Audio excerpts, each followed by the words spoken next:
Naruto Uzumaki's life changes dramatically when a mysterious encounter awakens in him the ability to see glimpses of the future. Armed with foresight but struggling to control this power, Naruto must navigate the dangerous world of shinobi while trying to alter a future filled with death and destruction, all while finding an unexpected ally in Ino Yamanaka, whose mind-based abilities help him harness his new power. This is What If Naruto Can See the Future, and if you like this story, don't forget to hit like, subscribe and hit the bell icon to be always updated for new uploads.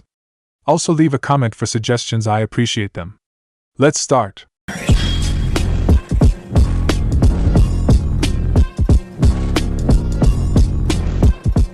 Chapter 1 Visions. The forest surrounding Konoha was unusually quiet as 12-year-old Naruto Uzumaki trudged along the worn path, hands shoved deep in his pockets.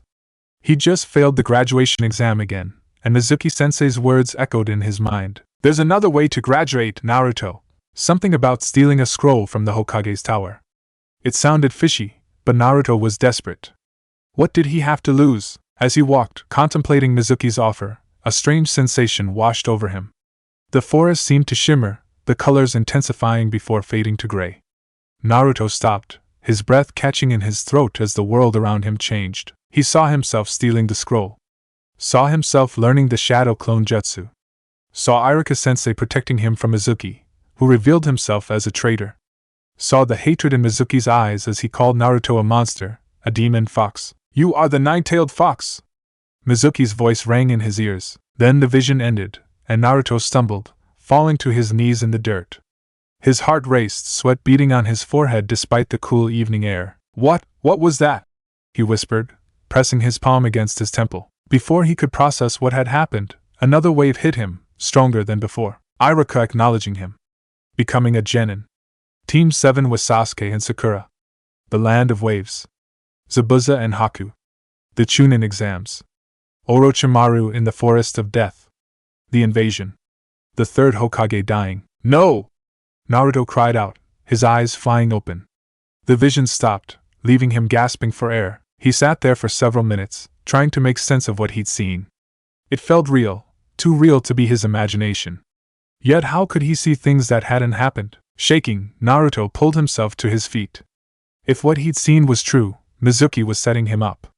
The scroll, the nine tails, it was too much to be coincidence. I need to talk to the old man, he decided, turning toward the Hokage tower. The third Hokage listened patiently as Naruto recounted his visions, his weathered face growing increasingly grave. And you say Mizuki told you to steal the scroll of sealing as an alternate graduation test?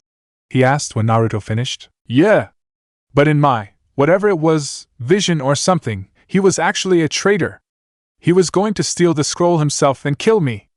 Naruto's eyes were wide, pleading for the Hokage to believe him. Hiruzen Sarutobi studied the boy carefully. Naruto, what you're describing sounds like a form of precognition, the ability to see future events. It's extremely rare, even among the most powerful shinobi. So you believe me? Naruto asked hopefully. I believe something unusual has happened to you, the Hokage said cautiously. And I'm concerned about these allegations against Mizuki. We'll investigate discreetly. True to his word, Anbu arrested Mizuki that night attempting to break into the Hokage's vault. Under interrogation, he confessed to working for Orochimaru and planning to trick Naruto into stealing the scroll. The next morning, the Hokage summoned Naruto to his office again. You were right, Naruto. Mizuki was indeed a traitor. The old man puffed on his pipe thoughtfully. This ability of yours, it could be extraordinarily valuable. Or incredibly dangerous. What do you think caused it? Naruto asked, fidgeting in his chair. I have a theory, the Hokage said slowly. The nine tails sealed within you possesses ancient chakra. It's possible that some interaction between your chakra and the fox's has triggered this ability. Naruto's hand unconsciously went to his stomach. So the monster fox is giving me these visions? Not intentionally, I suspect. The Hokage leaned forward. Naruto, I'm going to arrange special training for you. But first, I think you deserve this. He pulled out a Konoha forehead protector and handed it to the stunned boy. You've protected the village by uncovering a traitor.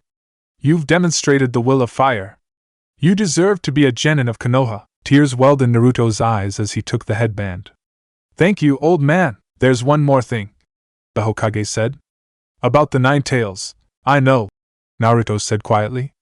Mizuki told me in my vision. The fox that attacked the village was sealed inside me. That's why everyone hates me, the Hokage sighed deeply. I had hoped to protect you from that knowledge a while longer. But yes, the fourth Hokage sealed the nine tails inside you to save the village. But Naruto. He leaned forward. You are not the fox. You are its jailer, its container. You are Naruto Uzumaki of the Hidden Leaf. Naruto nodded, absorbing this confirmation of what he'd seen. Strangely, having already experienced this revelation through his vision made the actual moment less shocking. What happens now? He asked. No. The Hokage smiled. You join a genin team, as planned. And we find someone who can help you understand these visions. The following week, Naruto sat in the classroom, his new forehead protector gleaming.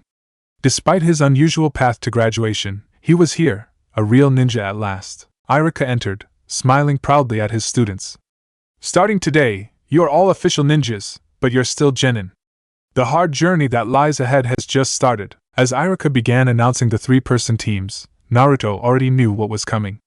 Team 7, Naruto Uzumaki, Sakura Haruno, and Sasuke Uchiha, under Kakashi Hatake. When Iruka confirmed exactly that, Naruto couldn't help but smile.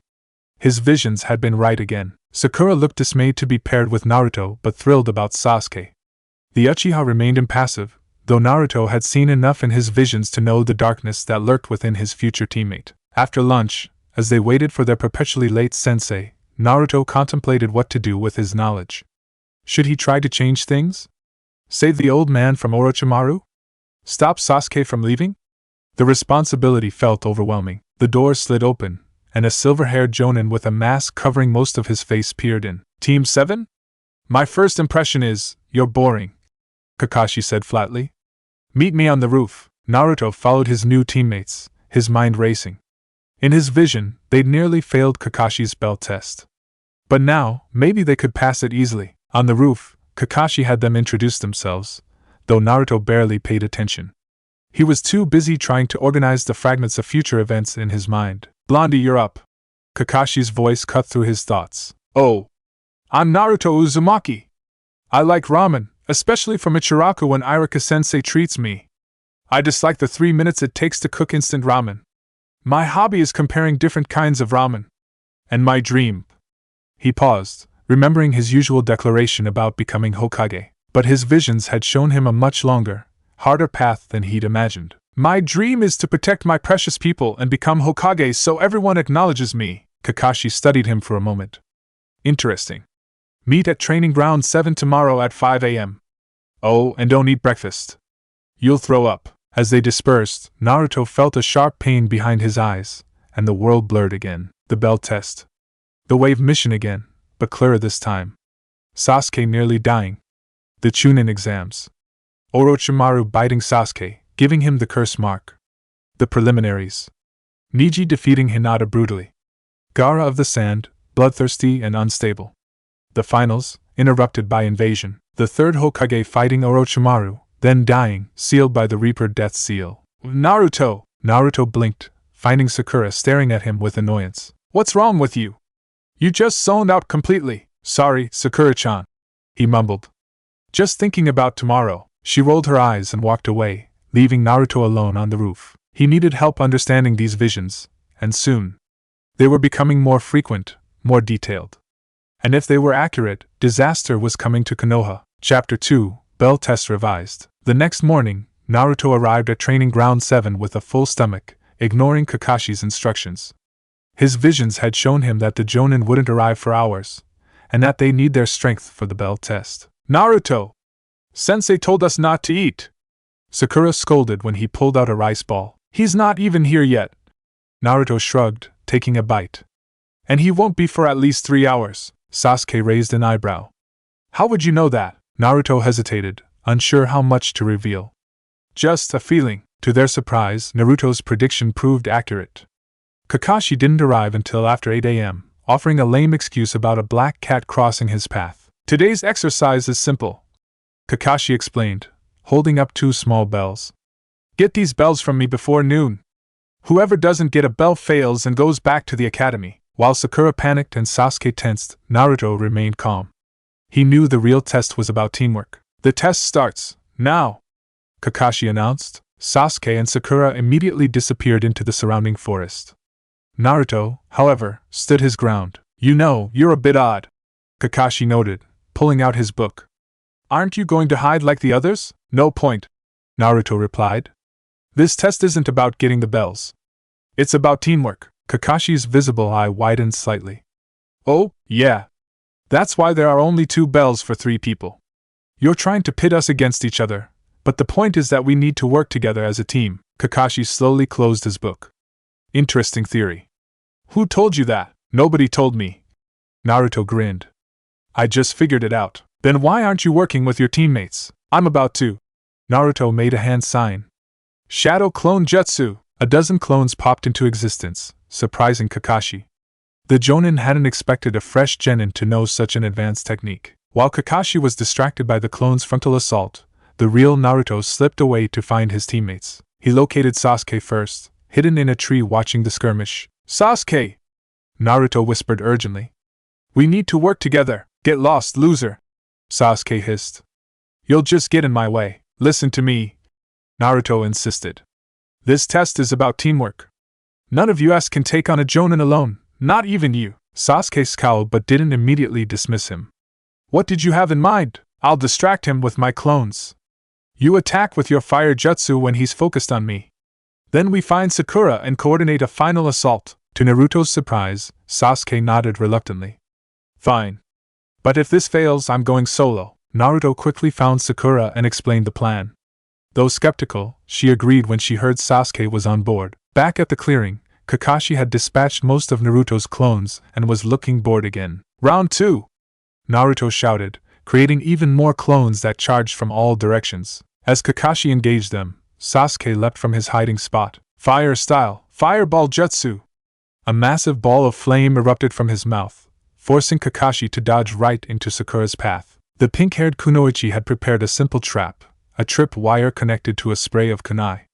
As Kakashi evaded, Naruto's remaining clones surrounded him, grabbing at the bells. In the chaos, the real Naruto managed to snatch one bell, while Sasuke grabbed the other. Kakashi stood there, genuinely surprised. Well, it seems 2 of you got bells." Naruto immediately handed his bell to Sakura. "Here, Sakura-chan. Take it." "What? But then you'll fail," she protested. "That's okay." Naruto smiled. "The important thing is that we worked as a team." Sasuke looked at his bell, then at his teammates. With a frustrated sigh, he tossed his bell to the ground. "If the dobe fails, we all fail. That's what teams do, right?" Kakashi's eye crinkled in a smile. "Congratulations.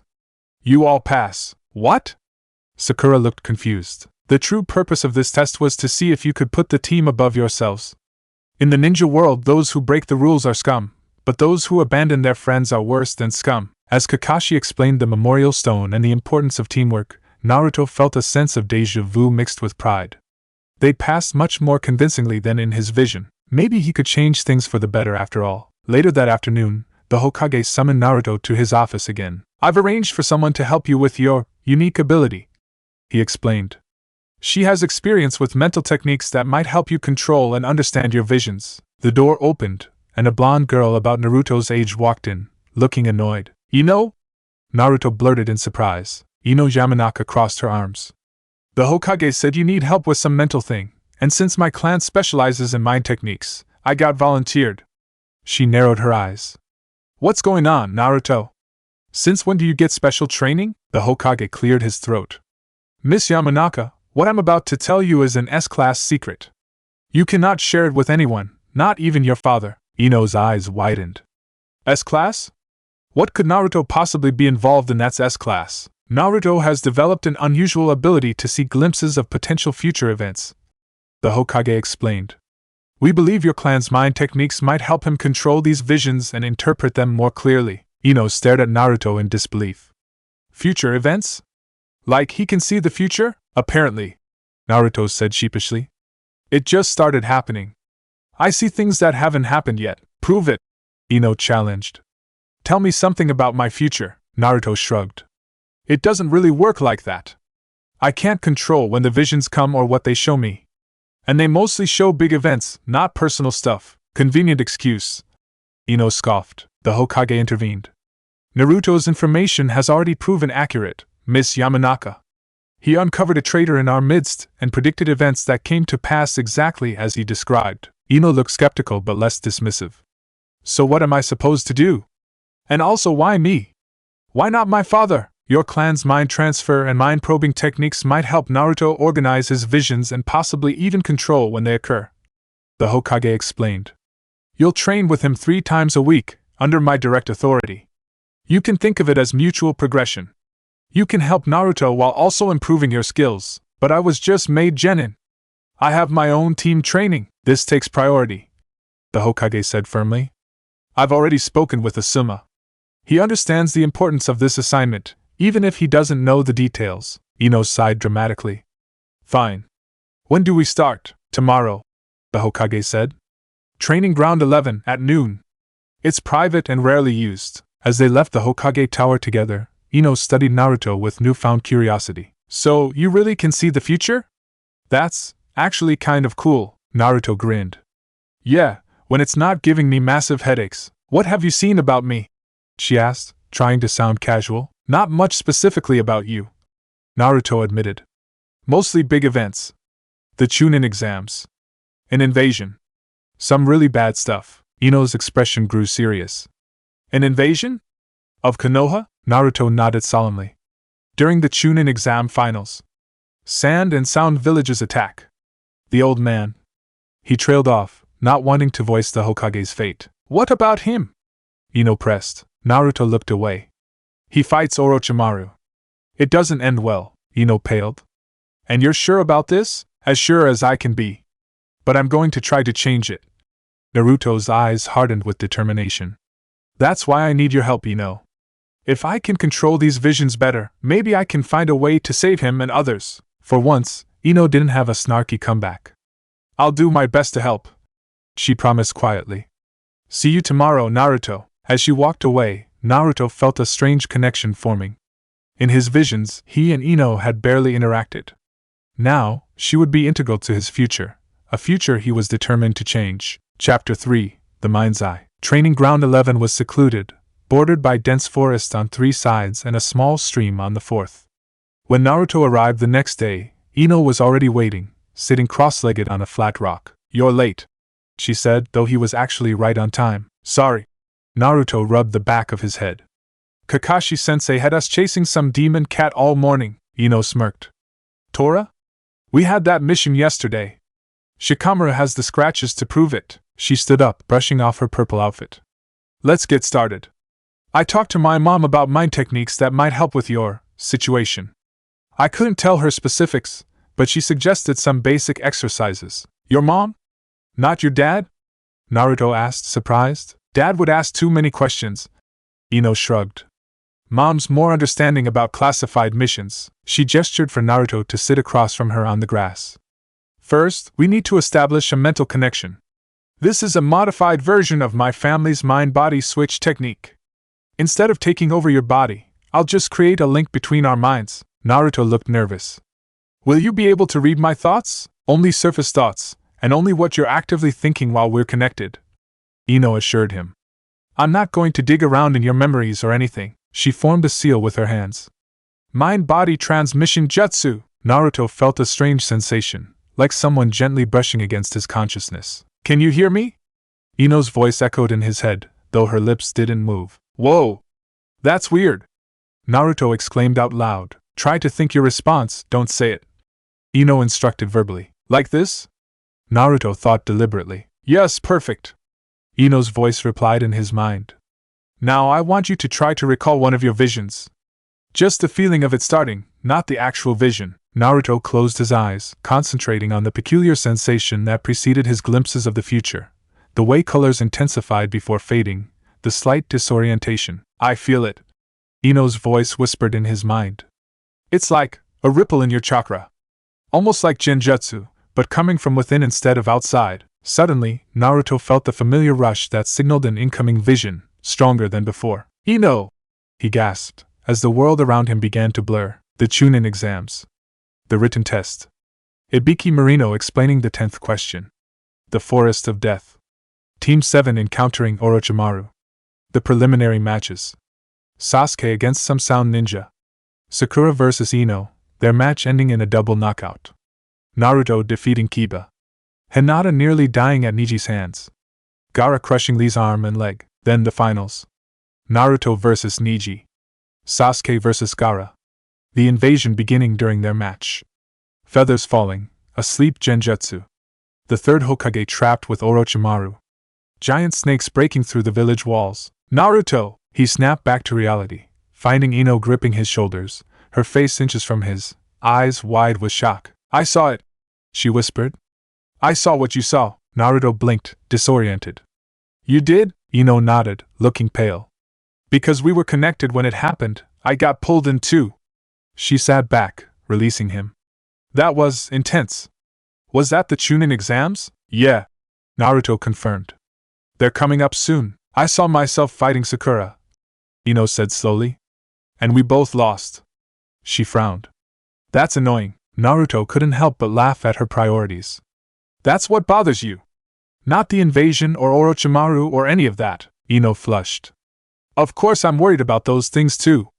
But, she shrugged, it's easier to focus on the small stuff than think about the village being attacked. Her expression turned serious. Naruto, we need to tell the Hokage what we saw. The details about the invasion could help prepare defenses. We will, Naruto promised. But first, let's try to understand these visions better. Can you help me organize them somehow? They come in pieces, and it's hard to keep track of everything. Ino considered this. I might be able to create a mental space where we can sort through the visions more systematically. It's an advanced technique, but Mom showed me the basics. She formed another hand seal. Mind Palace Jutsu. The world around them seemed to dissolve, reforming as a vast, empty hall with white walls and a high ceiling. Where are we? Naruto asked, looking around in awe. We're in a construct inside your mind, Ino explained. This is a space where we can organize your thoughts and visions. She waved her hand, and a section of wall transformed into what looked like a timeline. Let's start by placing your visions in chronological order, she suggested. Think about the earliest event you've seen. Naruto concentrated, and an image appeared on the wall. Team 7's bell test. Good, Ino encouraged. Now the next event. One by one, they placed Naruto's visions on the timeline. The mission to the Land of Waves, the Chunin exams, the invasion, and beyond. Sasuke's departure, Naruto's training with Jiraiya, the Akatsuki. When they finished, both stared at the wall of future events in silence. It's so much, Ino whispered. So much pain and struggle ahead, but now we can change it, Naruto said determinedly. We know what's coming. Not everything will be changeable, Ino cautioned. And we have to be careful. Changing one event could make other visions unreliable. Naruto hadn't considered that. So if we stop the invasion, I might not be able to predict what happens after that. Exactly, Ino nodded. The future isn't fixed. Your visions show one possible path, but our actions can create a new one, so we need to be strategic. Naruto mused. Focus on changing the most important things, like saving the Hokage. Ino agreed. And stopping Sasuke from leaving. Naruto looked at her in surprise. You saw that too? Ino nodded solemnly. I saw him with Orochimaru. We can't let that happen. The mental construct began to waver, the walls flickering. We need to end the jutsu, Ino said. It's draining my chakra to maintain it. The white hall dissolved, and they found themselves back in training ground 11, both panting slightly from the mental exertion. That was amazing, Ino! Naruto exclaimed. I can think so much more clearly about everything now. Ino smiled, looking pleased despite her fatigue. The Mind Palace will remain in your subconscious. We can access it again next time to review and update. Naruto impulsively reached out and grabbed her hand. Thank you. This helps so much. Ino's cheeks tinged pink as she pulled her hand away. Don't get all sappy on me, Naruto. We've only just started. But her smile softened her words. Same time tomorrow? Naruto asked hopefully. Day after tomorrow, Ino corrected. I do have my own team training, you know. As they parted ways, Naruto felt more optimistic than he had since the visions began.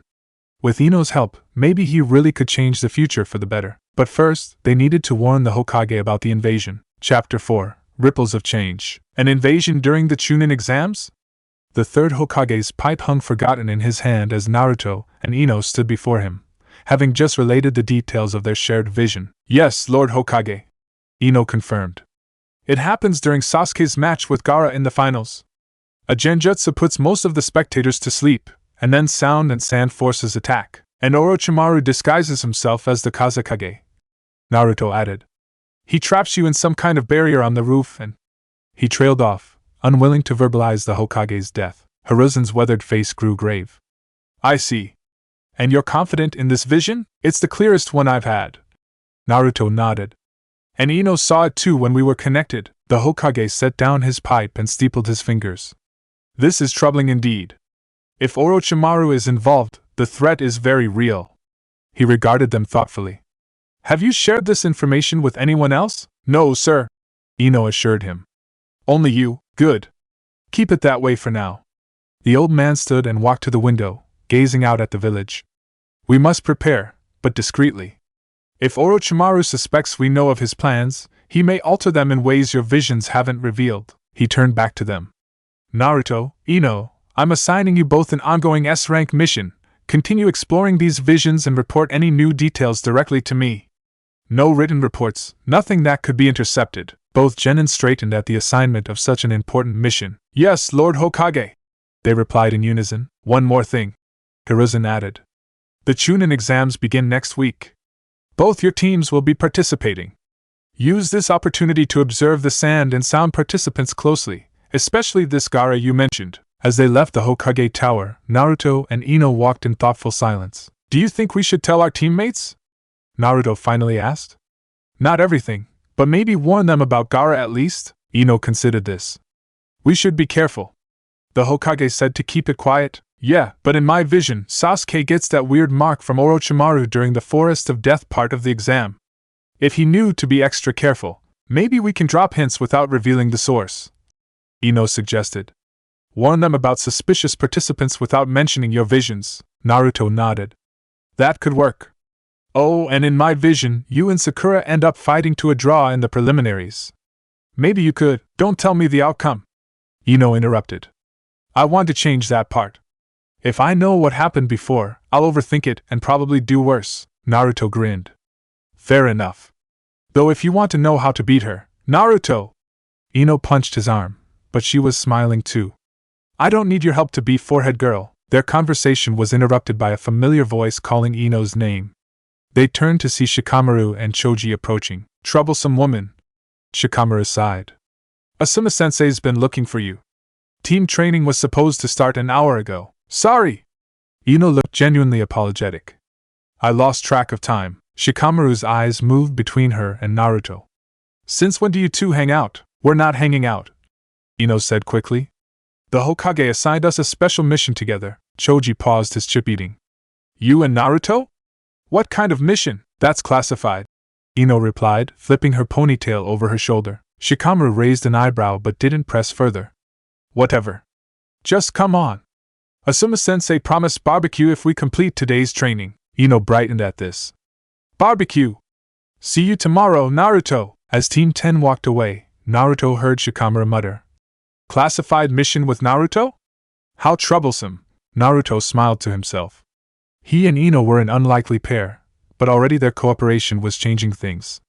The Hokage now knew about the invasion, which had never happened in his original vision. The ripples of change had begun. The day before the Chunin exams, Naruto met Ino at their usual training ground for one final session before the tests began. Ready for tomorrow? Ino asked as they sat cross-legged, facing each other. As ready as I can be, Naruto replied. It's weird knowing what's coming but not being able to tell anyone. Has Kakashi-sensei nominated your team? Naruto nodded. Yeah, just like in the vision. What about yours? Asuma-sensei gave us the forms yesterday. Ino confirmed. Shikamaru thinks it's too troublesome, of course, but he'll participate. We should review what we know about the exam structure, Naruto suggested. Make sure we're prepared. Ino formed her hand seal.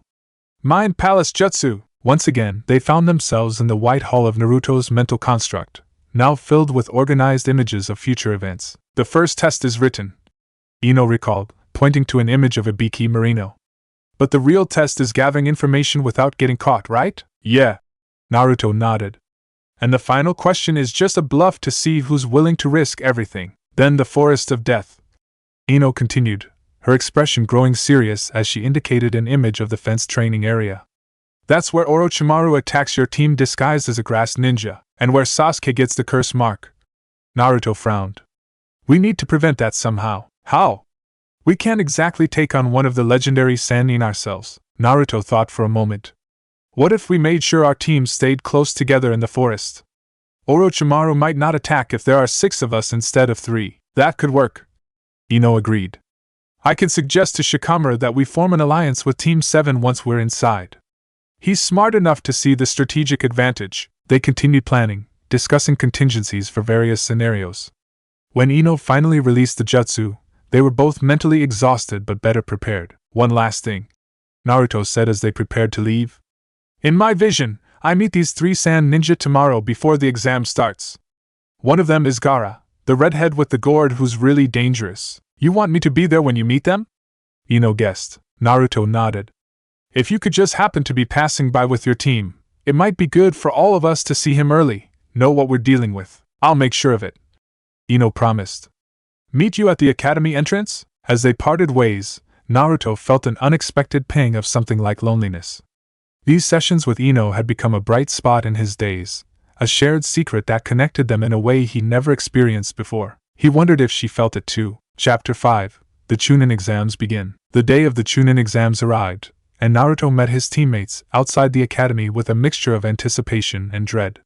He knew what challenges lay ahead, challenges that had been difficult even with foreknowledge. You're early, Sakura remarked with surprise.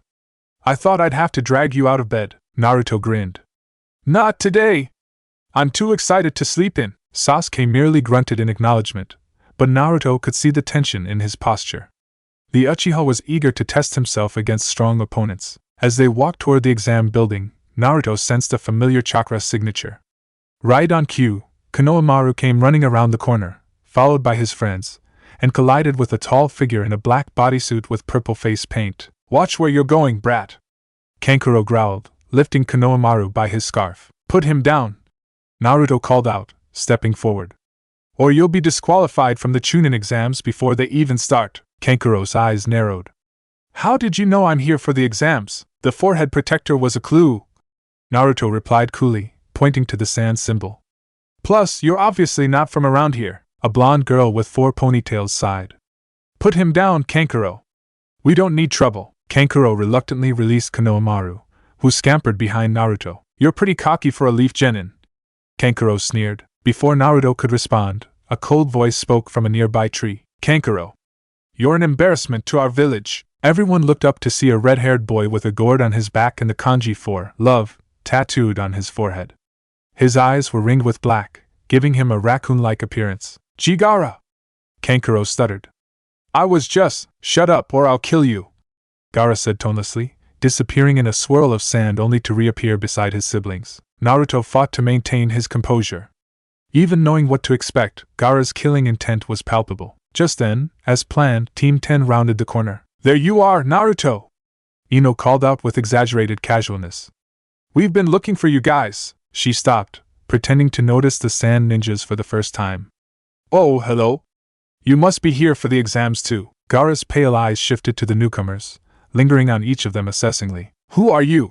He asked Naruto directly, ignoring Ino's greeting. Naruto Uzumaki, he answered, meeting Gaara's gaze steadily. And you're Gaara of the desert, right? A flicker of surprise crossed Gaara's features. How do you know my name? Naruto shrugged. Word gets around about strong competitors. Shikamaru stepped forward, his usual lazy expression sharpened with interest. Troublesome. Sand ninjas coming all this way. The exams must be a big deal this year. More than you know. Temari, the blonde girl, replied with a cryptic smile. Come on, brothers. We don't want to be late. As the sand siblings walked away, Choji whispered. That redhead gives me the creeps. Yeah. Ino agreed. There's something wrong about him. Naruto and Ino exchanged knowing glances. This encounter had gone much as it had in the vision, but now both their teams had been warned about Gaara's dangerous nature. We should head in too, Sasuke said, eyeing the departing sand ninjas with interest. The 6-leaf genin entered the academy together, climbing to the 2nd floor where they encountered the genjutsu Naruto had expected. 2 older genin disguised as proctors blocking a door marked 301, though they were only on the 2nd floor. Let's go, Naruto whispered to his team. This is just a weeding out tactic. The real room is upstairs. Sasuke looked at him curiously. How did you figure that out so quickly? We're only on the second floor. Naruto pointed out. Room 301 would be on the third. Impressed despite himself, Sasuke nodded and led their team toward the stairs, Team 10 following behind. On the third floor, they were greeted by Kakashi outside the real room 301. Good, you all came. I smiled at them. Now you can properly register for the exam. Was there a chance we wouldn't? Sakura asked. The exam can only be taken by teams of 3. Kakashi explained. If one of you had decided not to come, none of you could have participated. After wishing them luck, Kakashi disappeared in a puff of smoke. The 6 genin exchanged determined looks before entering the examination room together. Inside, dozens of ninja from various villages filled the space, many directing hostile glares at the newcomers. Wow, they all look so strong. Sakura whispered nervously. Sasuke-kun! A voice squealed before a blur of purple latched onto Sasuke's back. Ino had maintained her pretense of fangirling over the Uchiha, much to Sakura's annoyance. Get off him, Ino pig! Sakura fumed. Ino stuck out her tongue. Make me, forehead! While they bickered, creating a convincing distraction, Naruto quietly observed the room.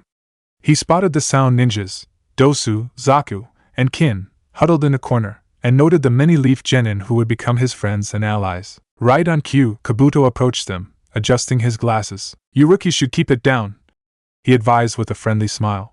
You're attracting a lot of attention. Naruto tensed, knowing Kabuto was Orochimaru's spy. This was a change he needed to make. And you are?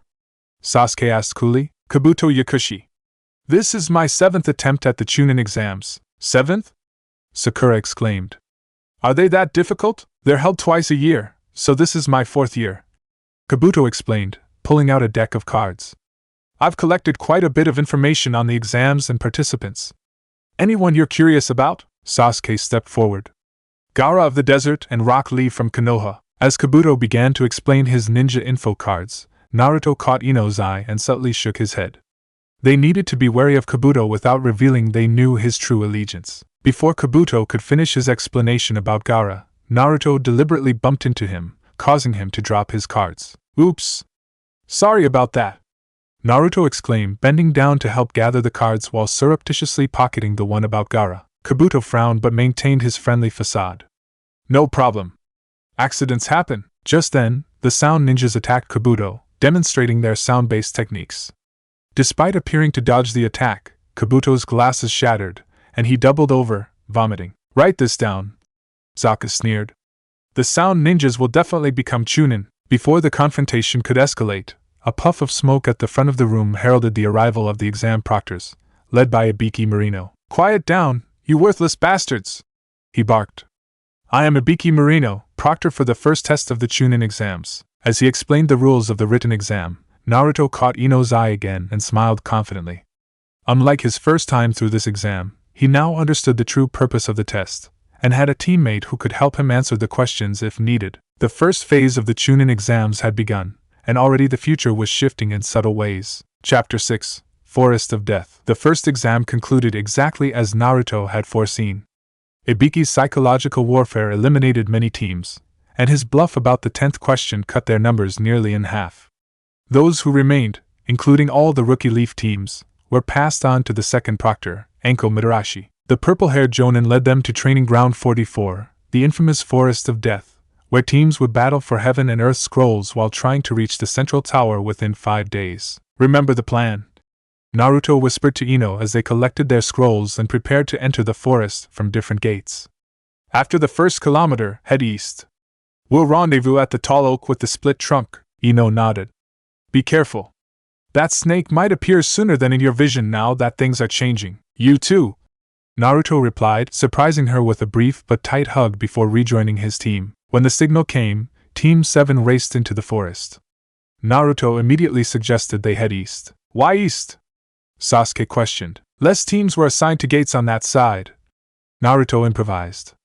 We might avoid early confrontations. Sasuke considered this, then nodded. Fine. But we stay alert. They traveled swiftly through the trees, pausing only when Sakura needed a brief rest. After about 20 minutes, they reached the rendezvous point, a massive oak with a trunk split by lightning. Let's wait here for a bit, Naruto suggested. Get our bearings, Sasuke frowned. We should keep moving. We're exposed here. Before Naruto could respond, 3 figures dropped from the branches above. Team 10. Fancy meeting you here. Shikamaru drawled, though his eyes were sharp and assessing. What do you want? Sasuke demanded, instantly on guard. An alliance? Ino proposed. 6 genin are stronger than 3, especially against some of the older teams. And why would we trust you? Sakura asked suspiciously. You might just be after our scroll. Choji munched on his chips. We could say the same about you. Troublesome. Shikamaru sighed. Look, we have an Earth scroll. If you have a Heaven scroll, our goals align. We can help each other reach the tower, then go our separate ways. We have a Heaven scroll. Naruto confirmed quickly, ignoring Sasuke's glare. And I think an alliance is a great idea. Sasuke pulled Naruto aside. What are you doing? We don't need their help. Yes, we do. Naruto insisted quietly. There are teams in this forest that are way more dangerous than they appear. Like that Gaara guy. Sasuke's eyes narrowed, but he couldn't deny the logic. After a moment, he nodded curtly. Fine. But at the first sign of betrayal, there won't be. Naruto assured him. They're leaf ninja, just like us. The 2 teams quickly established a formation, Shikamaru and Sasuke on point, Naruto and Choji on the flanks, with Sakura and Ino protected in the center. As they moved deeper into the forest, Naruto remained hypervigilant, searching for any sign of Orochimaru. They hadn't gone far when a powerful gust of wind tore through the trees, separating the group. It's starting! Naruto shouted as he was blown backward. Everyone, be careful! When the wind died down, Naruto found himself alone with Ino, the others scattered. We need to find them quickly, Ino said urgently. If Orochimaru is already here, a chilling laugh interrupted her. My.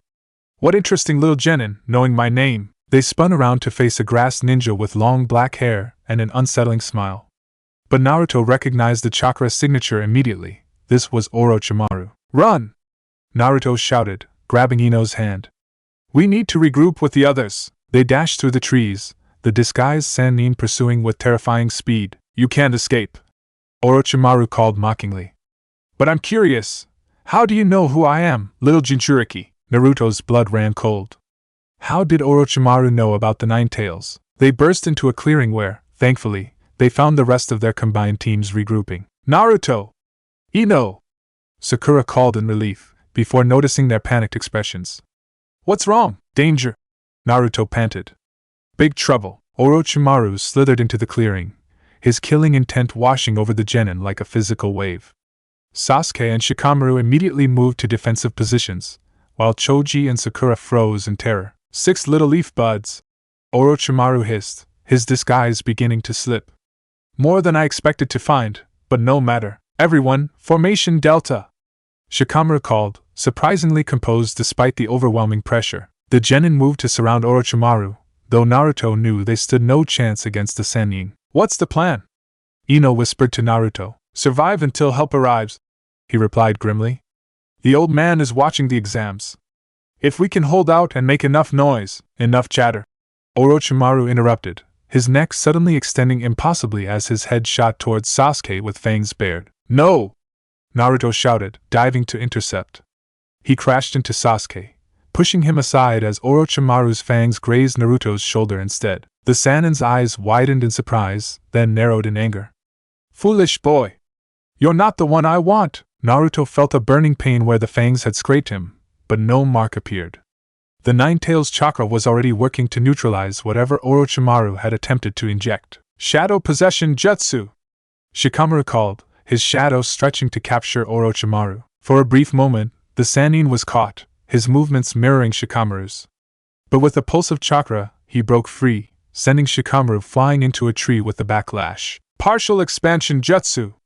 Choji's arm grew to massive size, swinging at Orochimaru, who simply bent backward at an impossible angle to avoid it. Mind transfer! Ino began, but Orochimaru appeared before her in a blur of speed, striking her in the stomach and interrupting her jutsu. How interesting! He mused, grabbing Ino by the throat. A Yamanaka! Your mind techniques might be useful to study. Let her go! Naruto roared, feeling the 9 tails chakra surge in response to his anger. His eyes flashed red, nails lengthening into claws. Orochimaru's eyes gleamed with interest. The 9 tails emerges. But not today, I think. He tossed Ino aside like a rag doll and formed rapid hand seals.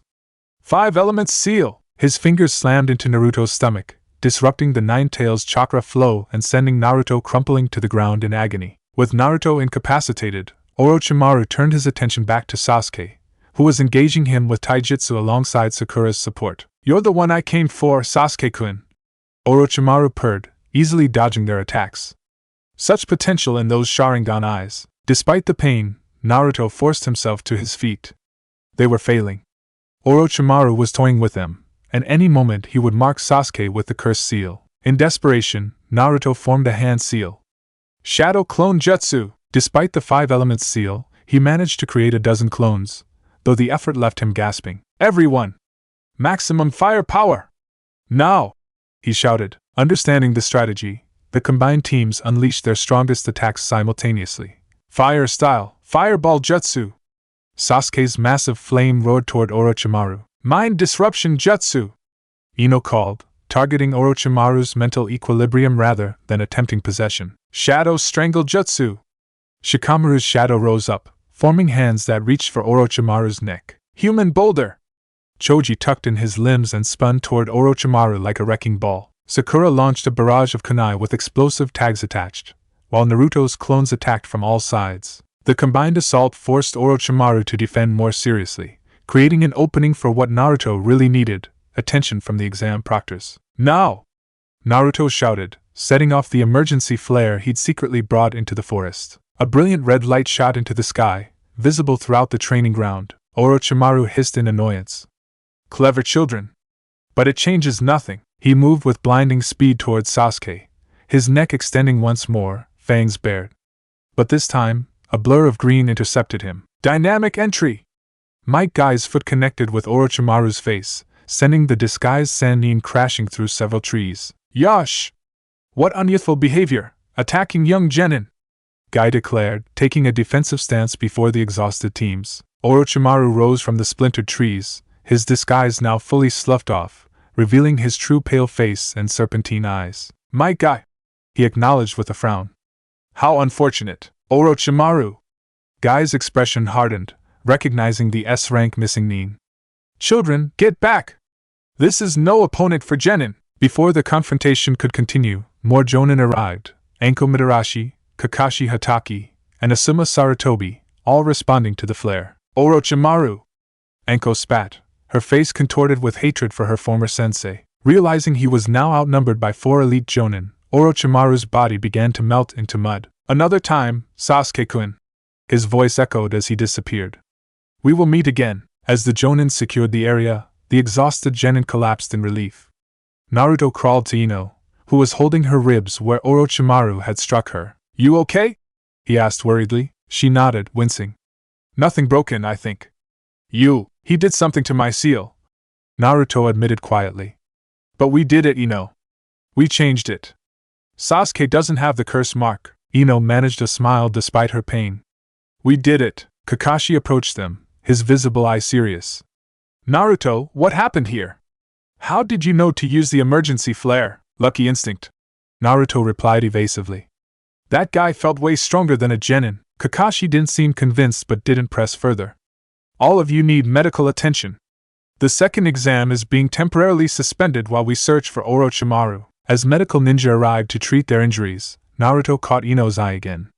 They had succeeded in their first major change to the timeline, preventing Sasuke from receiving the curse mark. But Orochimaru was still at large, and the invasion was still coming. The real challenge was just beginning. Chapter 7: New Paths. The Chunin exams were suspended for 24 hours while ANBU searched the Forest of Death for any sign of Orochimaru. When no trace of the Sannin was found, the exams resumed with heightened security. Teams 7 and 10, after being treated for their injuries, were given special dispensation to proceed directly to the central tower, their bravery in facing an S-rank criminal deemed equivalent to completing the forest challenge. In the tower's medical wing, Naruto sat on an examination table as the Hokage himself, along with Jiraiya of the Sannin, who had been summoned urgently to Konoha, inspected the 5 elements seal that Orochimaru had placed over Naruto's existing seal. "This is troubling," Hiruzen murmured, stroking his beard. "Orochimaru specifically targeted your seal, Naruto. Can you remove it?" Naruto asked, wincing as Jiraiya prodded his stomach. "Easily," Jiraiya replied. It's a crude addition, designed to disrupt your chakra flow and cut you off from the Nine Tails' power. The white-haired Sannin formed hand seals. 5 elements unseal. His fingers slammed into Naruto's abdomen, matching the positions where Orochimaru had struck. Naruto gasped as chakra flooded back through his system, the disruption clearing. Better? Jiraiya asked. Naruto nodded, feeling his strength returning. Much better. Thanks, Pervy Sage. Jiraiya blinked in surprise at the nickname. Pervy Sage? Where did that come from? Naruto froze, realizing his slip. In his original timeline, he hadn't met Jiraiya until after the second exam. Just a guess? You kind of look like a pervert. He improvised weakly. Jiraiya looked offended while the Hokage chuckled. He has you there, Jiraiya. Changing the subject, Naruto asked. What happens with the exams now? They continue, the Hokage replied. But with enhanced security. We cannot let Orochimaru know that we're aware of his larger plan.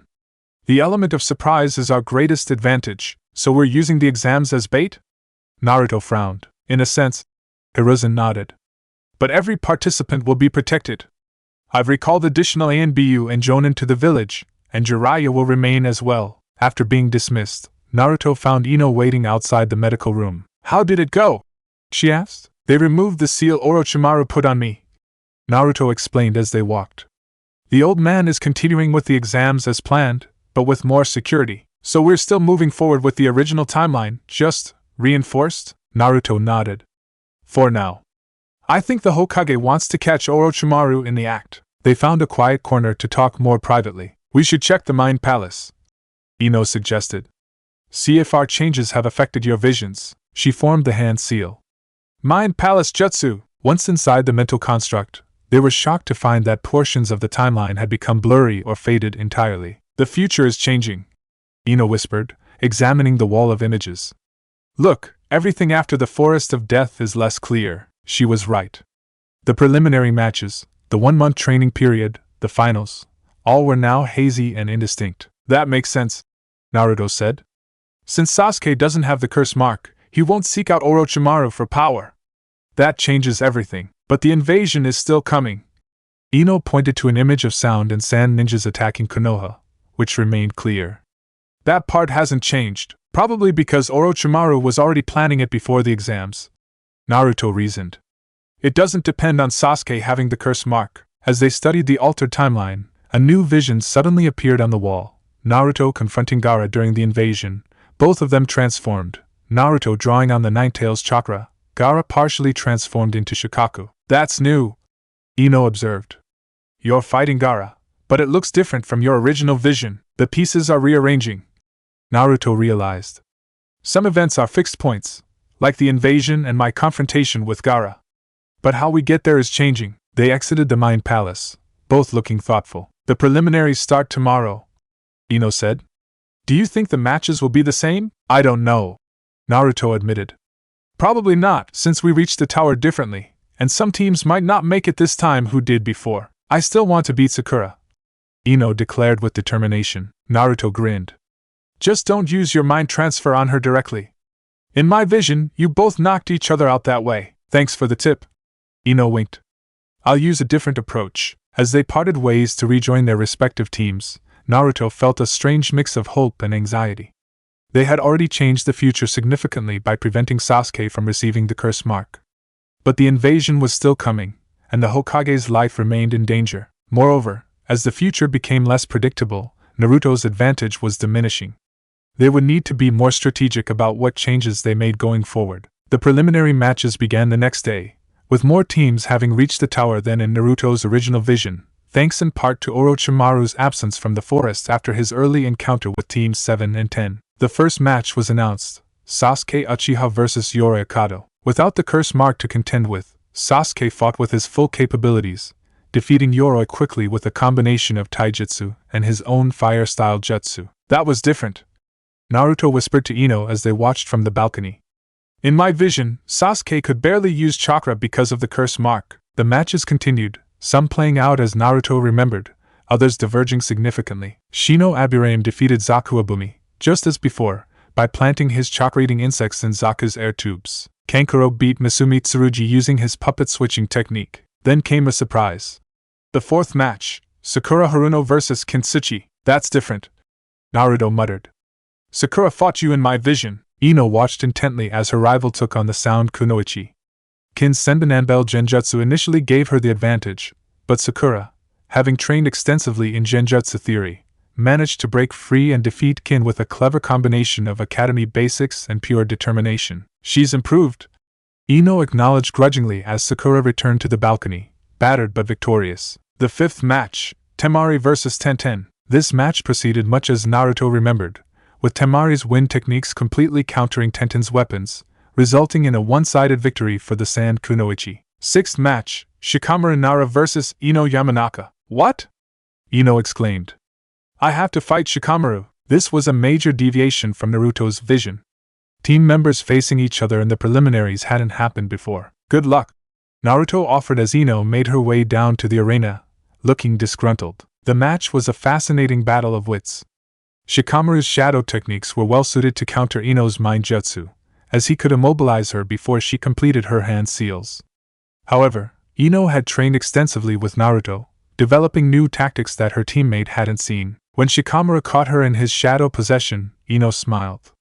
Sorry, Shikamaru, but I've been working on something new. Without forming hand seals, she activated a partial mind disruption jutsu, not enough to take control, but sufficient to create momentary confusion.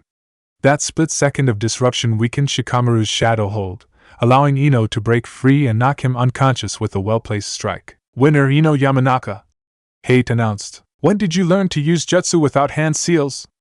Naruto asked as she returned to the balcony. I haven't fully, Ino admitted quietly.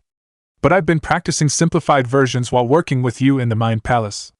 The mental discipline carries over. Seventh match, Naruto Uzumaki vs Kiba Inuzuka. This match, at least, remained the same. Kiba underestimated Naruto, allowing the blonde ninja to defeat him with a combination of shadow clones and unexpected tactics. Though this time, Naruto avoided the accidental kiss with Kiba that had happened in his vision. The matches continued with Niji defeating Hinata, though Naruto's vocal support for the Hyuga heiress gave her more confidence than before, allowing her to land at least one solid hit on her cousin before falling. Gaara brutally defeated Rock Lee, just as in Naruto's vision, despite Gai's intervention. Seeing it again, knowing what would happen, was perhaps even more painful for Naruto. We need to help him, he whispered to Ino as Lee was carried away on a stretcher. In my vision, Granny Tsunade eventually heals him, but that's months away. Tsunade?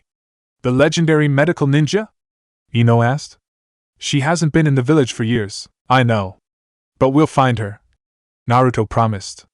After the invasion, the final match pitted Choji against Osu, with the Sound Ninja defeating the Akimichi heir. With the preliminaries concluded, the matchups for the finals were announced. 1. Naruto Uzumaki vs Niji Hyuga. 2. Sasuke Uchiha vs Gaara. 3. Shino Aburaim vs Kankuro. 4. Temari vs Ino Yamanaka. 5. Dosatsuchi, who would receive a bye to the second round. 1 month to prepare, the Hokage announced. Use this time wisely to develop your skills for the finals. As the participants dispersed, Naruto caught up with Ino. We need to talk to the old man again. With the preliminary matches different, some of our future knowledge might not be reliable anymore. Ino nodded. And we need to prepare for the finals too. I'm facing Temari. Her wind techniques completely overwhelmed Tenten. Don't worry, Naruto grinned. I have an idea about that. They approached the Hokage, who was speaking with the Jonin senseis. Lord Hokage, Naruto called. Can we speak with you privately? Hiruzen studied them for a moment, then nodded. Kakashi Asuma, please excuse us. Once alone, Naruto explained how the timeline had changed, with different preliminary matches and altered future visions. This is both concerning and encouraging, the Hokage mused. It means our actions are having an effect, but it also reduces our foresight advantage. The invasion is still coming, Ino emphasized. That vision remains clear, and I still fight Gaara, Naruto added. That seems to be a fixed point, the Hokage nodded thoughtfully. Then we will continue with our discreet preparations. Jiraiya will remain in the village, and I've positioned A and BU strategically throughout Konoha. He looked at both Genin seriously. You two have done well. For the next month, focus on your training for the finals. Leave the invasion preparations to me. After they were dismissed, Naruto turned to Ino.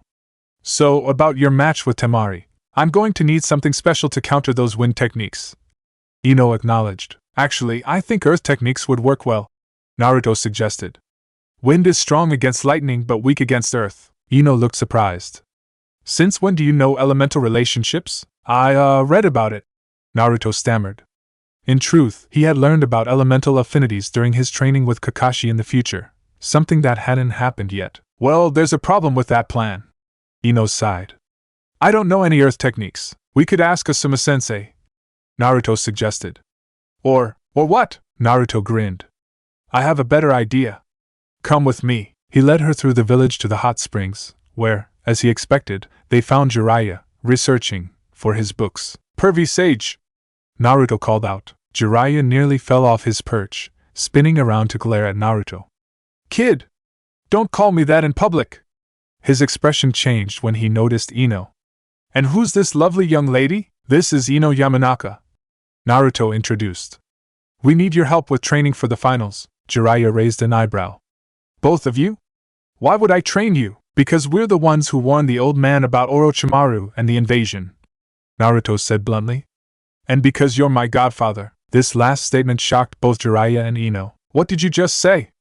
Jiraiya's voice was deadly serious now. You heard me. Naruto met his gaze steadily. You were my dad's sensei, and you're my godfather. It's time you stepped up, don't you think? Jiraiya's eyes narrowed. Kid, that's classified information. How do you know that? The same way I knew about Orochimaru's plans, Naruto replied. I've seen things, pervy sage. After a tense moment, Jiraiya sighed. Fine. Let's find somewhere private to talk. As they walked away from the hot springs, Ino whispered. Jiraiya of the Sannin is your godfather? Why didn't you tell me? Never came up. Naruto shrugged. Besides, he wasn't around much in the original timeline I saw either. But we need his help now. At a secluded training ground, Jiraiya turned to face them. Alright, spill it.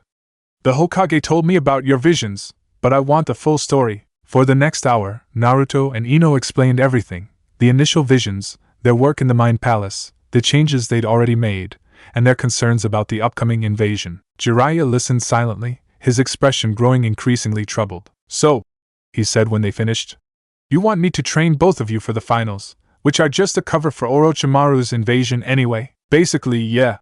Naruto nodded. Ino needs to counter Temari's wind techniques, and I need to prepare for Neji and eventually Gaara. Jiraiya considered this.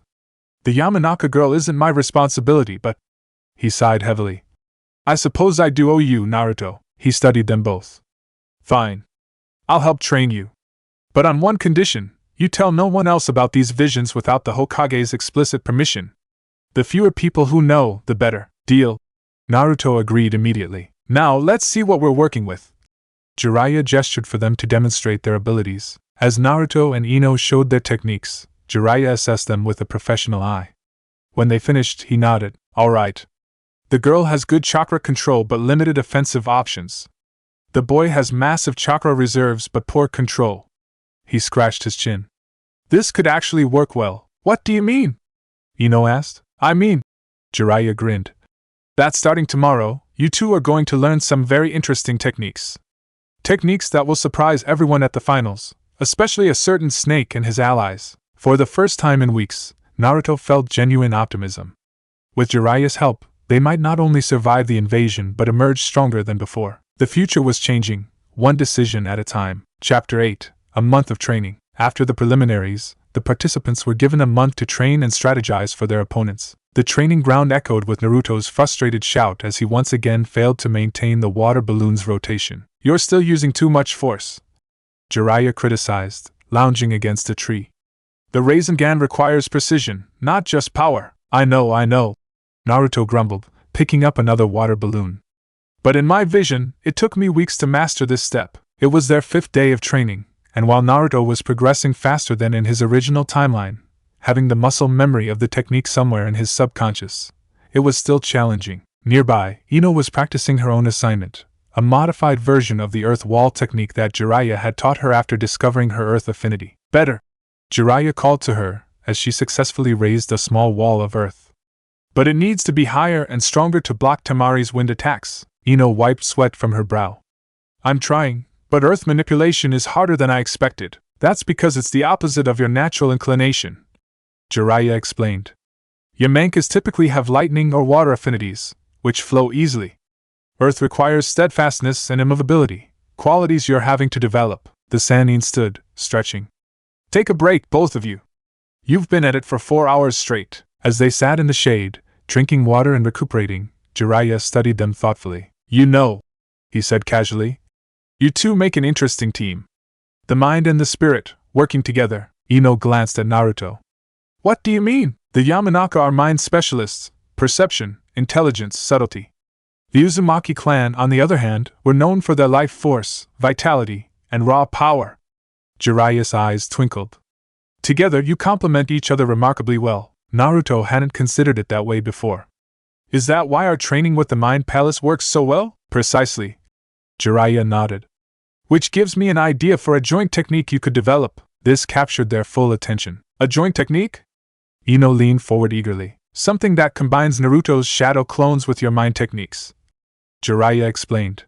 You establish a mental link with Naruto, allowing you both to share perceptions across all clones simultaneously. Naruto won't know what's happening with the clones unless he dispels them, but if Ino can connect with the clones while Naruto can know through Ino, that would give us perfect 360-degree awareness. Ino realized, eyes widening. And if you could extend your mind disruption through my clones? Naruto added, catching on. Exactly. Jiraiya smiled. The opponent would face physical attacks from all sides while simultaneously defending against mental assault. Few shinobi could counter both effectively. I will be heavy on chakra usage, but it should be doable. The idea was brilliant, and they spent the rest of the afternoon experimenting with the concept. By evening, they had established the basics. Ino could maintain a mental link with Naruto while he controlled his shadow clones, though extending her mind techniques through the clones remained challenging. We'll keep working on it, Naruto promised as they prepared to leave for the day. This could be really effective during the invasion. As they walked back toward the village, Ino asked, Have you had any new visions lately? Naruto shook his head. Not since before the preliminaries. I think as we change things, the future becomes less certain. Should we check the Mind Palace tonight? Let's do it tomorrow morning, Naruto suggested. I'm too drained right now to maintain the mental focus. Ino nodded, understanding. Same time tomorrow, then? Actually, Naruto hesitated. Would you want to get dinner first? I'm starving after all that training. Ino looked surprised, then smiled. Sure. But not ramen. What? Why not? Because I get to choose, she declared. How about yakiniku at the place Team 10 usually goes? Naruto agreed, and they headed to the barbecue restaurant. As they walked, he found himself increasingly aware of Ino's presence beside him, the way she tucked her hair behind her ear when thinking, how her eyes crinkled slightly when she smiled genuinely. At the restaurant, they were seated at a small table in the corner. As they grilled meat and vegetables, their conversation flowed naturally from training to more personal topics. I never asked, Naruto said. But what was your dream before all this vision stuff happened? Ino considered this while flipping a piece of beef. I wanted to become a respected kunoichi, take over my family's flower shop eventually, and… She blushed slightly. Well, I used to think I wanted to marry Sasuke. Used to? Naruto raised an eyebrow. Working with you, seeing these visions of the future, it's changed my perspective, she admitted. The things I thought were important seem trivial now. Sasuke is just a boy with serious issues, not some Prince Charming. She looked up at him curiously. What about you? Was becoming Hokage always your dream? Yeah, but for the wrong reasons at first, Naruto replied, surprising himself with his honesty. I thought being Hokage would make everyone acknowledge me. But now, especially after seeing the future. He paused, gathering his thoughts. Now I want to be Hokage to protect everyone, to create a world where kids don't grow up lonely like I did, or filled with hatred like Gaara. Ino's expression softened. That's actually really admirable, Naruto. He felt his cheeks warm at her praise. Thanks. But first, we have to survive the invasion and save the old man. Their eyes met across the table, both recognizing the weight of responsibility they carried. In that moment, something shifted between them, a deeper understanding, a shared purpose that transcended their initial roles as reluctant partners. After dinner, Naruto walked Ino home, both quiet but comfortable in each other's presence. Thanks for dinner, Ino said when they reached her family's flower shop. It was nice to talk about normal things for once. Yeah, Naruto agreed. We should do it again sometime. She studied him for a moment, then surprised him by leaning forward and kissing his cheek. Good night, Naruto. As he walked home, touching the spot where her lips had brushed his skin, Naruto realized that this connection with Ino was another significant deviation from his original timeline. And somehow, it felt more important than any other change they'd made. The days passed quickly as they alternated between individual training and developing their joint technique. Naruto mastered the first stage of the Rasengan faster than in his original timeline, moving on to the balloon stage, while Ino perfected her earth wall and developed a new variation of her family's mind techniques. During their daily training sessions, Jiraiya occasionally provided updates on the village's discreet preparations for the invasion, additional ANBU stationed around the stadium, sensor-type ninja positioned to detect genjutsu, and evacuation routes established for civilians. A week before the finals, during a particularly intense training session, Naruto suddenly froze mid-technique, his eyes glazing over. "Naruto?" Ino called, noticing his strange behavior. When he didn't respond, she rushed to his side, recognizing the signs of an incoming vision. Quickly forming hand seals, she established a mental connection just as the vision took hold. The final stadium, packed with spectators. Gaara, increasingly unstable, killing opponents before his match with Sasuke. The third Hokage sitting beside the Kazekage, who was actually Orochimaru in disguise. The invasion beginning. White feathers falling, the sleep genjutsu. Sasuke pursuing Gaara, who fled the village with his siblings. Naruto and Sakura following, along with Shikamaru and Shino. Gaara transforming, releasing Shikaku. But then the vision shifted, showing new scenes, Ino accompanying Naruto instead of Sakura. The third Hokage, forewarned, preparing a trap for Orochimaru instead of being ambushed. Jiraiya confronting the reanimated first and second Hokages alongside the Hiruzen. The vision ended, leaving both Naruto and Ino gasping. "You saw it?" Naruto asked when he could speak again. Ino nodded. "It's changing again. The invasion still happens, but differently. The old man might survive this time," Naruto said hopefully. "And you were with me against Gaara, not Sakura. We need to tell the Hokage immediately," Ino insisted. "These new details could be crucial." Jiraiya, who had been watching with concern, approached them. "Another vision?" They nodded, and Naruto quickly explained what they'd seen. "So Orochimaru will disguise himself as the Kazekage?" Jiraiya frowned. "That confirms our suspicions about San's involvement, and he uses some jutsu to bring back the first and second Hokages," Naruto added. "The old man fights all three alone in my original vision, the reanimation jutsu." Jiraiya's expression darkened. "One of Orochimaru's forbidden techniques. If he's planning to use that, we need to prepare specific countermeasures." The Sannin created a shadow clone. "My clone will inform Sensei. You two continue training, focus on that joint technique. If Naruto's vision shows you facing Gaara together, it may be your best weapon against him." For the remainder of the day, they worked tirelessly on refining their combination technique, which they had named Shadow Network. By evening, they had made significant progress. Ino could maintain a mental connection with Naruto, while simultaneously linking and extending a weakened version of her mind disruption jutsu through 3 of his shadow clones. "The key is distribution," Ino explained as they rested. "I can't use full power techniques through your clones, but multiple weak disruptions from different angles can be just as effective. And with the mental link, we both see everything all the clones see," Naruto added. "No blind spots." Their training continued the next day with renewed focus. Jiraiya reported that the Hokage had adjusted the defense plans based on their vision, preparing for Orochimaru's specific tactics. 3 days before the finals, Naruto finally mastered the second stage of the Rasengan, maintaining rotation inside a rubber ball until it burst.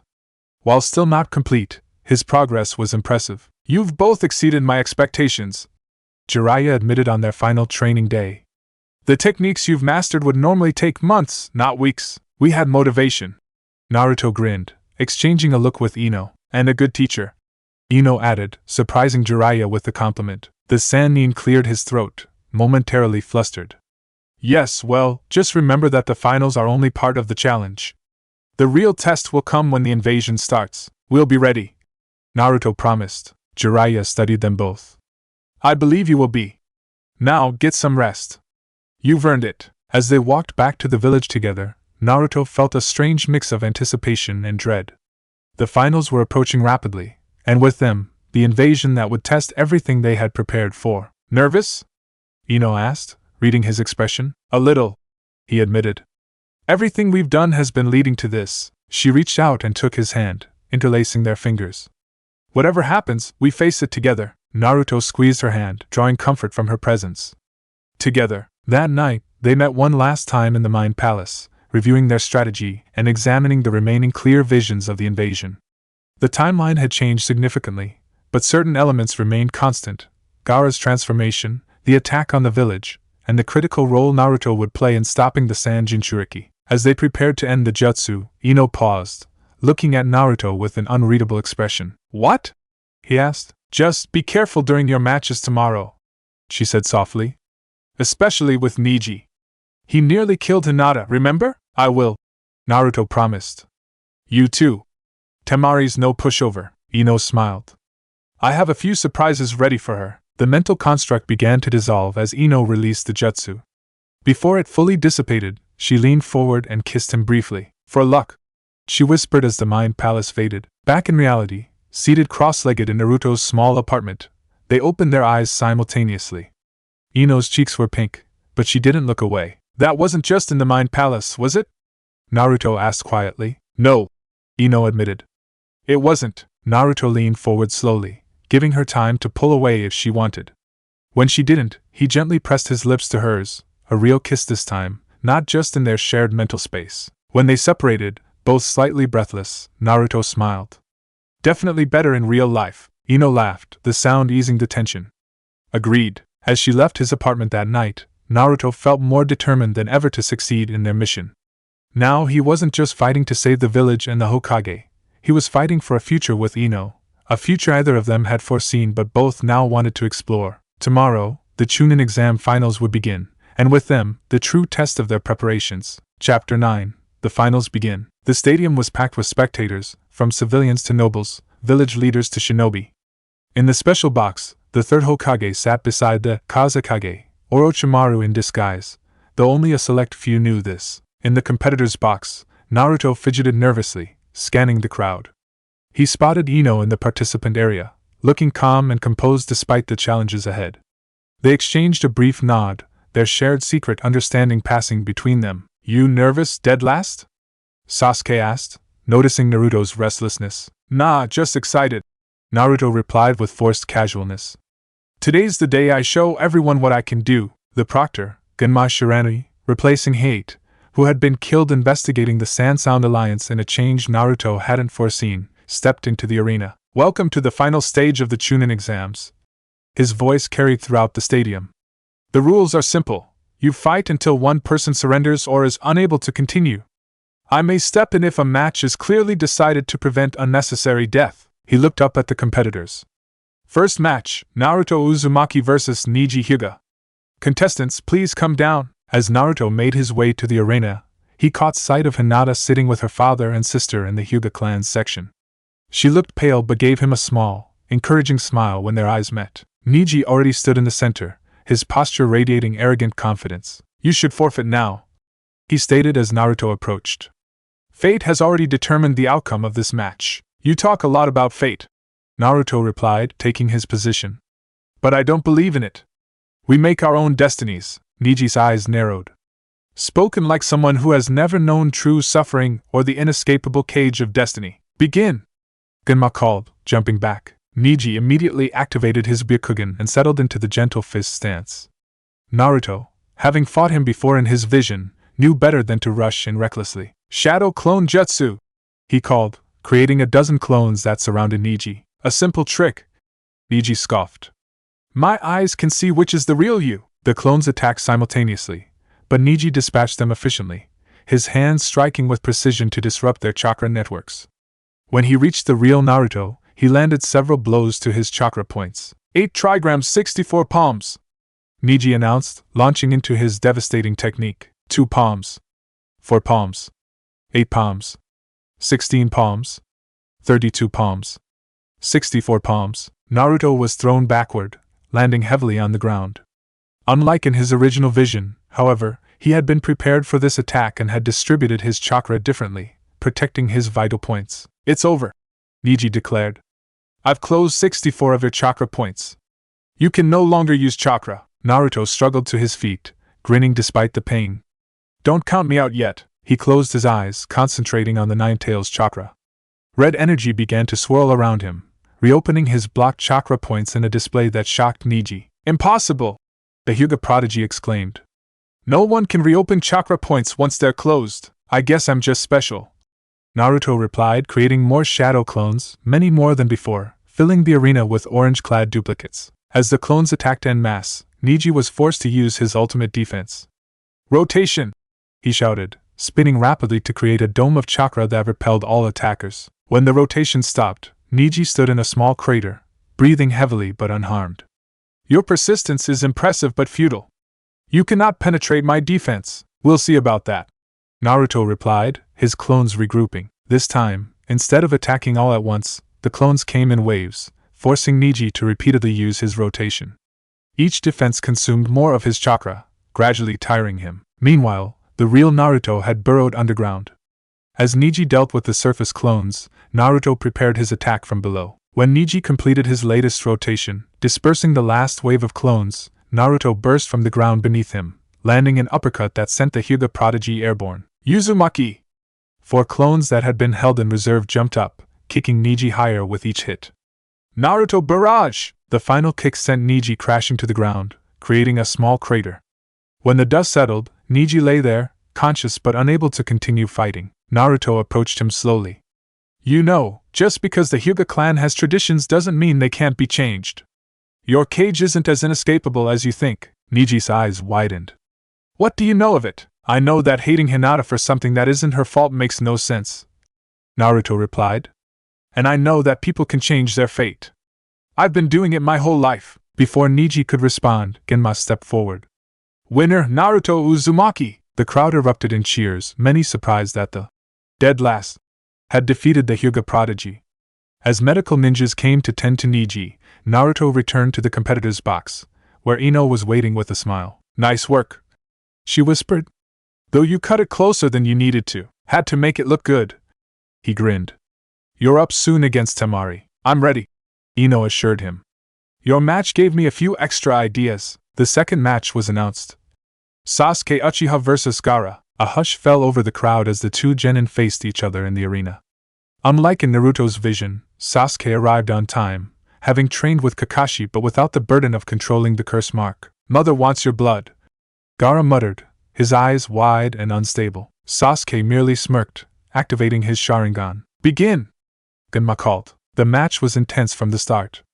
Sasuke's speed had increased dramatically during his month of training, allowing him to penetrate Gaara's sand defense multiple times with taijutsu reminiscent of Lee's. When Gaara encased himself in his sand sphere, Sasuke revealed his trump card, the Chidori, which he drove through the sand shield, drawing blood from Gaara for perhaps the first time in the sand ninja's life. A blood-curdling scream emerged from the sphere.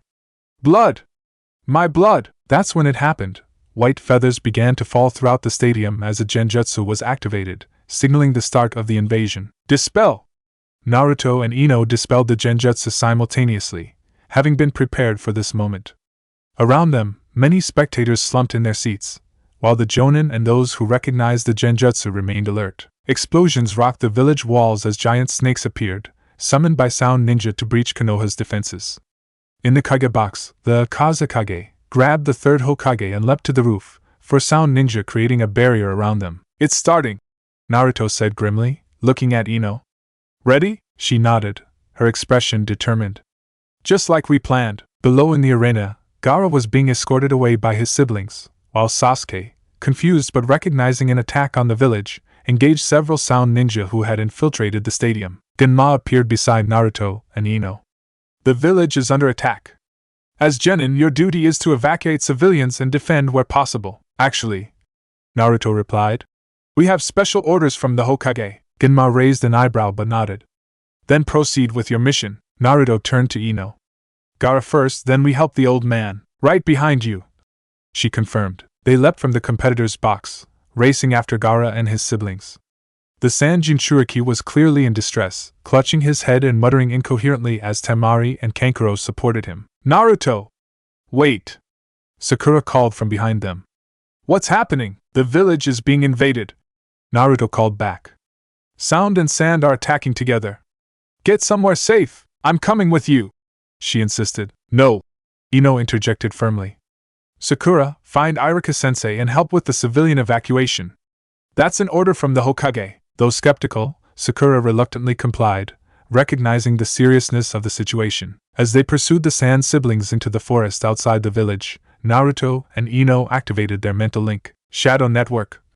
Ino murmured, her consciousness brushing against Naruto's. Connected, he confirmed, creating a few shadow clones to scout ahead. Through their shared perception, they tracked the fleeing sand ninjas efficiently. When one of Naruto's clones was destroyed by Kankuro's puppet, they immediately adjusted their course. Kankuro's staying behind to delay us, Ino noted through their link. Temari and Gaara are continuing ahead, we'll bypass him, Naruto decided. Gaara's the real threat. They altered their path, circling around Kankuro's position. When they caught up to Temari and Gaara, the situation had deteriorated. Gaara was half transformed, his right side covered in sand that resembled Shikaku. Stay back, Temari warned, her fan ready. You don't understand what you're dealing with. We understand better than you think, Ino replied, forming hand seals. Earth style, earth wall. A barrier of earth rose just in time to block Temari's wind attack, surprising the Sand Kunoichi, who hadn't expected an earth technique from Ino. How did you? Her question was cut short as Naruto's shadow clones surrounded her from all sides. Mind disruption network, Ino called, channeling her technique through the clones. Temari staggered, her concentration broken by the multi-directional mental assault. Before she could recover, one of Naruto's clones knocked her unconscious with a precise strike. One down, Naruto said, turning his attention to Gaara, who had fully awakened now. You're like me, Gaara growled, his transformed eye fixing on Naruto. You have a monster inside you too. I do, Naruto acknowledged. But I don't let it control me. Weak, Gaara roared. Mother wants your blood to prove our existence. He attacked with tendrils of sand that moved with frightening speed. Naruto and Ino dodged separately, maintaining their mental link even at a distance. Physical attacks won't work well against that sand armor, Ino communicated. We need to reach his mind. Can you use your mind techniques on him? Naruto asked, creating more clones to distract Gaara. Not directly, the One Tail will interfere. But through our network, maybe I can create an opening. They implemented their strategy. Naruto's clones attacked from all directions, not to damage Gaara but to position themselves for Ino's technique. Mind disruption network, they called in unison. Through their dozen connected points, Ino launched a modified version of her family's technique, not to possess or control Gaara, but to momentarily disrupt the connection between him and Shikaku. For a brief second, the sand armor faltered as Gaara clutched his head in pain. In that moment, Naruto charged forward with his newest technique, still incomplete but powerful. Rasengan! He shouted, driving the spiraling ball of chakra into Gaara's chest where the sand armor had weakened. The impact sent Gaara crashing through several trees, his sand armor crumbling. Naruto pursued immediately, Ino following close behind. They found Gaara struggling to rise, his transformation receding slightly from the disruption of his chakra network. Why? Gaara demanded, his voice a mixture of rage and confusion. Why do you fight so hard? To protect the people precious to me, Naruto answered, approaching cautiously. My friends, my village, my precious people give me strength. Precious people? Gaara seemed genuinely puzzled by the concept. Yes, Ino added, joining Naruto. Like how your siblings protect you, even though they fear your power. They care about you, Gaara. Something flickered in Gaara's eyes, a momentary recognition, perhaps the first seed of understanding. Before they could continue, however, a massive transformation began. Sand poured from Gaara's gourd, enveloping him completely. He's fully releasing Shikaku, Naruto realized aloud. This is it, Ino. The big fight from my vision, she nodded grimly. What's the plan? I need to summon the Chief Toad. It's fortunate I asked Pervy Sage to teach me the summoning jutsu besides the Rasengan. Can you maintain our link while I gather the chakra? I'll try, she promised, positioning herself behind Naruto, one hand on his shoulder to strengthen their connection. As Gaara completed his transformation into the massive tanuki form of Shikaku, Naruto bit his thumb and performed the hand seals Jiraiya had taught him. Summoning jutsu! He shouted, slamming his palm to the ground. A massive cloud of smoke appeared, and when it cleared, they stood atop the enormous form of Gamabunta, the chief toad. What's this? Gamabunta rumbled. A couple of snot-nosed kids summoning me? Where's Jiraiya? Fighting to protect the village, Naruto answered. We need your help, Chief Toad. That's Shikaku, the One Tail, and he's going to destroy Konoha if we don't stop him. Gamabunta assessed the situation with his experienced eye. The one tail, eh? Been a while since I've tangled with a tailed beast. Will you help us? Ino asked. The giant toad seemed surprised to notice her. A Yamanaka, by the looks of you. Interesting company you keep, boy. He puffed on his pipe. Very well. Hold on tight. Gamabunta drew his enormous tanto and leapt toward Shikaku, beginning one of the most spectacular battles Konoha's forests had ever witnessed. The two massive creatures clashed with earth-shaking force, uprooting trees and creating craters with each impact. Through their mental link, Naruto and Ino coordinated perfectly atop Gamabunta, helping the great toad anticipate Shikaku's attacks. The real Gaara is that small figure on top of Shikaku's head, Naruto communicated to both Ino and Gamabunta. He's performing some kind of jutsu to let Shikaku take control. Then we need to wake him up, Gamabunta replied. A good hit to the boy should disrupt the jutsu. We need to get close enough first, Ino pointed out. Shikaku's keeping us at a distance with those sand bullets, Gamabunta nodded. I need to grab and hold him. For that, I need claws or fangs, which I don't have. A transformation, Naruto suggested. Like the one you and Pervy Sage did when he showed me the summoning technique. Could work, Gamabunta agreed. But I need a form to visualize, and in the heat of battle, I'll help with that, Ino offered. Through our mind link, I can project an image we can all share. She focused her chakra, strengthening the mental connection between them and Gamabunta. Picture something with claws and fangs, like the Nine Tails. Transform!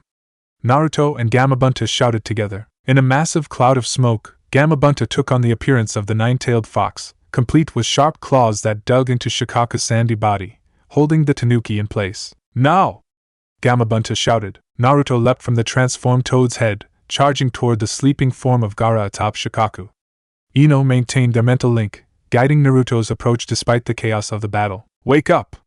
Naruto shouted, landing a powerful headbutt directly on Gaara's forehead. The impact jolted Gaara awake, his eyes flying open in shock. Immediately, Shikaku's consciousness receded, the massive sand body beginning to crumble. As both Naruto and Gaara fell from the disintegrating form, Ino directed Gamabunta to position his webbed hand beneath them, catching both boys before they hit the ground. The great battle concluded. Gamabunta set them down gently before returning to his normal form. Not bad, kids, the chief toad acknowledged. Jiraiya chose his students well. Summon me again when you have sake to share. With that, he disappeared in a massive puff of smoke. On the forest floor, Naruto and Gaara faced each other, both exhausted from the battle. Nearby, Ino stood ready, her mind techniques prepared if Gaara attempted to transform again. Why? Gaara asked again, his voice weaker now. Why go so far for others? Because the pain of being alone is too great, Naruto replied softly. I was like you once, hated, feared because of what's inside me. But I found people who acknowledged me, who became my family. You can find that too, Gaara. The Sand Jinchuriki stared at him in disbelief. No one could ever love a monster. You're not a monster, Ino interjected gently.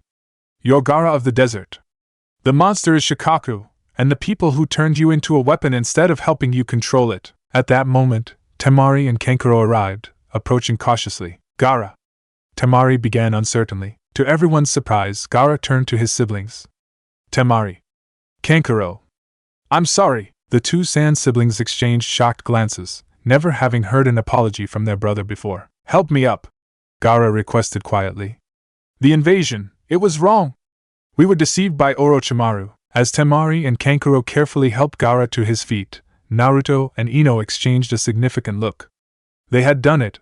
They had changed Gaara's path, potentially altering the future relationship between Sand and Leaf. We need to get back to the village, Naruto said urgently. The old man is still fighting Orochimaru. With a final nod to Gaara and his siblings, Naruto and Ino raced back toward Konoha, hoping they weren't too late to save the third Hokage from his fated confrontation with his former student. Chapter 10: The End and the Beginning. As Naruto and Ino approached the village, the signs of battle were everywhere. Damaged buildings, fighting in the streets, and most ominously, a large purple barrier atop the stadium roof where they knew the third Hokage was facing Orochimaru. We need to get up there, Naruto said, pointing to the barrier. How? That barrier looks impenetrable, Ino replied, studying the purple rectangular prism maintained by 4 Sound Ninja at its corners. We don't need to get inside. In my vision, the old man uses the Reaper Death Seal to defeat Orochimaru, but it cost him his life. If we can create a distraction or help from outside, they made their way to the roof, staying hidden as they assessed the situation. Inside the barrier, an incredible battle was unfolding. The third Hokage was fighting not only Orochimaru but also the reanimated forms of the first and second Hokages. "This is bad," Ino whispered. "He's outnumbered 3-1. Wait, look!" Naruto pointed to where Jiraiya was attempting to breach the barrier from another angle, supported by several Yanbu. They quickly joined the Sannin, who acknowledged them with a grim nod. "Good timing. We're trying to disrupt the barrier, but these Sound Four are skilled. Their barrier technique is nearly perfect." "Nearly?" Ino questioned. "It has to be anchored to them physically," Jiraiya explained. "If we can remove even one of them from their position, the entire barrier should collapse." Naruto studied the four sound ninja maintaining the barrier. "They're completely focused on holding it. If we could attack them simultaneously." "Exactly my plan," Jiraiya confirmed. "But they position themselves to be virtually unreachable from outside." "What about from below?" Ino suggested. "Could we come up through the building beneath them?" Jiraiya's eyes widened. "That might actually work. But we'd need to be incredibly precise." "I can help with that." Ino formed hand seals. Mind-body transmission technique. She connected with Naruto and, with more effort, created a limited link with Jiraiya as well. Through their shared perception, they plotted the exact positions of the Sound Four. "The structural supports are here," Jiraiya indicated through the link, having quickly analyzed the building. "If we breach at these 4 points, we can reach them before they realize what's happening." Working swiftly, they descended to the floor below the roof. Jiraiya created 3 shadow clones, positioning them at the calculated points while he took the 4th. "On my mark," he communicated through Ino's link. 3, 2, 1. Now! Simultaneously, Jiraiya and his clones used Rasengan to blast through the ceiling, directly beneath each of the Sound Four. The surprise attack worked perfectly.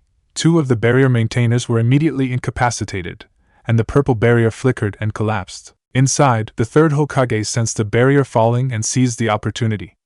Instead of using the Reaper Death Seal as in Naruto's vision, he employed a different strategy, calling upon the full extent of his mastery of all Konoha's jutsu. Earth Style, Moving Earth Core!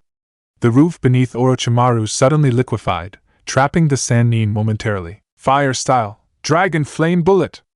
A massive fireball engulfed the area, forcing Orochimaru to abandon his position. With the barrier down, Jiraiya immediately joined the battle, engaging the reanimated second Hokage while Hiruzen focused on Orochimaru and the first. "Naruto, Ino, stay back!" Jiraiya ordered. "This is beyond your level!" But Naruto wasn't about to stand idle while the old man fought for his life. "We can help!"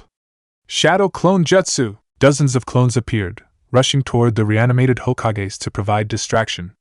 Through their mind link, although apparent that it's taking a toll on Ino due to the number of clones, Ino still coordinated their movements, allowing them to anticipate and evade the powerful techniques of the legendary ninja. "Clever brats!"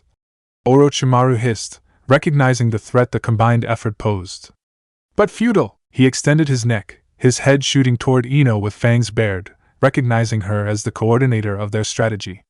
Naruto intercepted, his clone taking the bite meant for Ino. "I won't let you hurt her!" he shouted, creating more clones to protect Ino while she maintained the mind link. The battle intensified, with Hiruzen and Jiraiya slowly gaining the advantage. The third Hokage, no longer forced to fight alone, was able to focus on countering the first Hokage's wood techniques while Jiraiya handled the second's water jutsu. "We need to seal the reanimated Hokages," Jiraiya called to Hiruzen. "My clone has located the ritual anchors." Hiruzen nodded, understanding.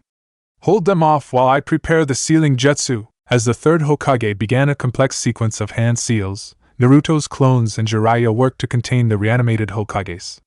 Ino, seeing an opportunity, directed several of Naruto's clones to place explosive tags at strategic points around Orochimaru's position. "Now!" she communicated through the link. The tags detonated simultaneously, driving Orochimaru directly into the path of Hiruzen's newly completed jutsu. "Sealing technique, cloth binding technique!" the third Hokage called, launching strips of cloth infused with sealing formulas. The cloth wrapped around both reanimated Hokages, immobilizing them completely. At the same time, Jiraiya completed his own sequence of seals. Toad Oil Fireball! A stream of oil ignited into a massive fireball that engulfed Orochimaru, burning away his disguise and revealing his true form. "You've lost, Orochimaru," Hiruzen declared, approaching his former student. Surrender now, Orochimaru's burned face contorted with rage. Never! This isn't over, Sarutobi-sensei! With a desperate move, Orochimaru summoned a giant snake beneath him, creating chaos as it crashed through the roof. In the confusion, he severed his connection to the reanimated Hokages, who crumbled to dust as the jutsu failed. He's escaping! Naruto shouted, attempting to pursue. Let him go! Jiraiya restrained him. He's wounded and without his arms. My jutsu burned them beyond use. He's no longer a threat today. The third Hokage sank to his knees, exhausted but alive. The village, the invasion, under control, Jiraiya assured him. The sand forces are retreating. Apparently their Jinchuriki ordered them to stand down. Hiruzen looked at Naruto and Ino with newfound respect. You too, you've changed the course of events. Just as you said you would, Naruto grinned despite his exhaustion. Told you we could save you, old man, the Hokage chuckled weakly. So you did. I should listen to you more often. As medical ninja arrived to tend to the Hokage, Naruto turned to Ino, who was swaying slightly from chakra exhaustion. We did it, he said softly, supporting her. We really changed things. She leaned against him, smiling tiredly. It worked. All of it. The old man's alive, Gaara's starting to change, and Sasuke never got the curse mark. And us? Naruto added, looking into her eyes. That changed too. Ino's smile widened. For the better, I'd say. As they made their way down from the damaged roof, the sounds of battle throughout the village were diminishing. The invasion had been repelled, with significantly fewer casualties than in Naruto's original vision. In the following days, the full impact of their changes became apparent. The Sand Village, learning of Orochimaru's deception and the death of the real Kazekage, immediately sued for peace. Gaara returned to his village a changed person, beginning the long process of redemption that would eventually lead to his becoming Kazekage, though much sooner than in the original timeline. Sasuke, never having received the curse mark, remained in Konoha. While still obsessed with avenging his clan, the absence of Orochimaru's corrupting influence gave him a chance to form stronger bonds with his teammates. The third Hokage, though injured, survived to continue leading the village. With the knowledge from Naruto's visions, he implemented changes to address future threats, including a more proactive approach to the Akatsuki. A week after the invasion, Naruto and Ino stood before the Hokage in his office, receiving official recognition for their role in defending the village. For extraordinary service to Konoha, I am promoting both of you to Chunin rank, Hiruzen announced, presenting them with new flak jackets. Your foresight and planning were instrumental in repelling the invasion with minimal losses. Thank you, Lord Hokage, Ino said formally, accepting the jacket with pride. Thanks, old man. Naruto grinned, immediately pulling on his new Chunin vest. It fits perfectly, Hiruzen smiled indulgently. There's more. Given the nature of your abilities, Naruto, and your excellent partnership with Ino, I'm establishing a new special reconnaissance unit under Jiraiya's supervision. You'll be its first members. A special unit? Naruto's eyes widened. Yes. Your visions may have become less reliable as we've changed events, but they still provide valuable insights. Combined with Ino's mind techniques, you form a formidable intelligence team. Ino looked thoughtful. What about our original teams? You'll still train with them periodically, but your primary duties will be with the new unit, the Hokage explained. Kakashi and Asuma have already been informed. As they left the Hokage Tower, new Chunin vests on and the future looking brighter than ever, Naruto took Ino's hand. So, partners officially now, he said, squeezing her hand gently. In more ways than one, she replied with a smile. You know, when the Hokage first assigned me to help you with your visions, I thought it was going to be the most annoying mission ever. And now I think it's the best thing that ever happened to me, she admitted, leaning in to kiss him briefly. As they walked through the village, which was already being rebuilt after the invasion, Naruto reflected on how dramatically his life had changed in just a few months. From a lonely boy seeking acknowledgement to a Chunin with a special assignment, precious friends, and someone who loved him. That night, they met one final time in the Mind Palace, not to strategize or prepare for battle, but to marvel at the new future they had created together. The timeline wall, once filled with visions of tragedy and loss, now showed different images. Sasuke training with Kakashi, his path to vengeance tempered by true bonds, Gaara addressing his village as a leader rather than a weapon, the third Hokage alive and well, guiding Konoha with the wisdom of experience, and at the center, Naruto and Ino, standing together against whatever challenges the future might hold. It's beautiful, Ino whispered, looking at the altered timeline. And it's just the beginning, Naruto replied, taking her hand in the mental construct just as he had in reality. There's still so much to do, so many people to save. We'll do it together, Ino promised, as they released the jutsu, returning to reality seated across from each other in Naruto's apartment. They shared a smile of profound understanding. Their journey had only just begun, but they would face it as they had faced everything since Naruto's first vision, together, changing the future one day at a time. The end.